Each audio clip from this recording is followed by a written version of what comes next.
إليك ملخص شامل ومبسط للتراث المغربي اللامادي الغير مادي. التراث اللامادي هو دوك الكنوز الثقافية، التقاليد، العادات والفنون اللي ما كتشافش باليد، ولكن متوارثة جنود عن جيل، وكتعكس الهوية التنوعة والغنية ديال المغرب، الأمازيغية، العربية، الصحراوية، الأندلسية وغيرها. أبرز مكونات التراث اللامادي المغربي: الموسيقى والفنون الشعبية. الغيوان وكناوة فنون عريقة مرتبطة بالروحانيات والإيقاعات الإفريقية والمغربية الأصيلة، وعنده صيت عالمي.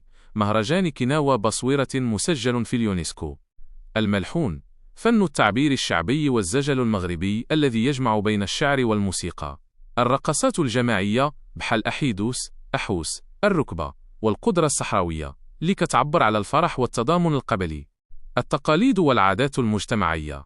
الزليج التقليدي والصناعة التقليدية، فنون النقش على الخشب، الفخار والزليج البلدي اللي كيبين عبقرية